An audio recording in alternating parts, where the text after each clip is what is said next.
All right, let me show you something. This is a scraper. Doesn't look like much. Flat little piece of steel.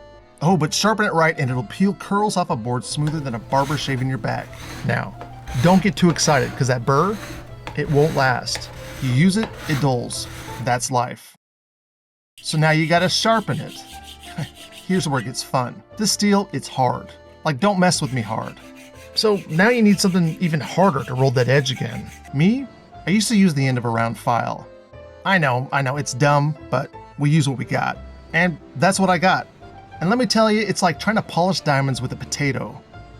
You press, you slip, your palms start screaming, you'll get a burr, sure. But you're gonna earn it, and maybe a tetanus shot. So I came up with a better tool.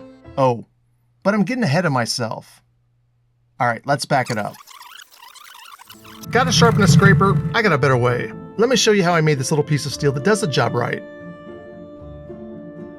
I started with a piece of 01 tool steel, still soft. Clamped it in a vise between two wood blocks so it doesn't roll around like some kind of wise guy. Grabbed the hacksaw, took a slice off, easy.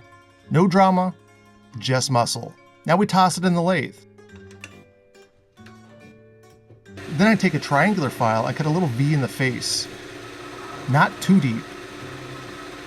Just enough to catch the edge of the scraper later when we go to roll it. Think of it like a little seat for the burr to sit down and shut up. Couple swipes with sandpaper, clean up the mess. You don't heat tree a pigsty. Now, light the forge. Here's a trick. First time I stick it in the fire, I'm not heating steel, I'm warming the oil. Gotta get it up to about 120 degrees. Owen's like my cousin Lenny, picky, dramatic, and hates the cold. You don't drop it in some room temperature oil like an amateur. Nah, this stuff wants a jacuzzi. I'm talking 120 degrees minimum. Nice, warm, relaxing. You give it that, it hardens up like a champ. Let it think it's at a freaking spa. Once the oil's warmed up, we go in for real. Heat that steel till it's cherry red. And I don't mean kinda red, I mean mob boss rage red. Back and forth, in and out of the flames, you gotta let it soak even. Otherwise it gets cranky. Then, into the oil. Nice and slow. Swish it around like you're stirring mama's sauce. Don't let those bubbles cling, or you'll get spots harder than your Uncle Tony's skull. Now I wait. Gotta let that thing cool down to 150 degrees before I even think about taking it out. You take it out, it warps. You ever see a bendy burnisher? Yeah. Quenched. Wife's gone. I peek through the curtain like I'm smuggling cannolis. Coast is clear.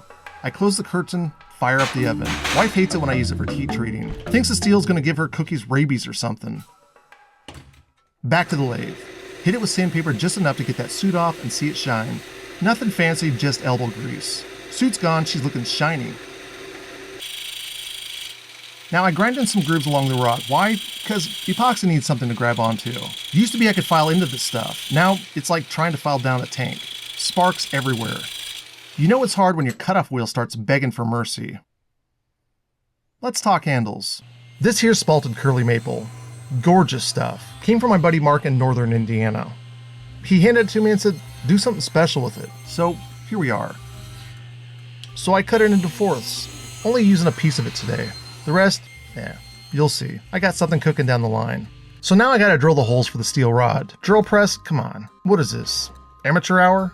The lathe does what the drill press wishes it could do.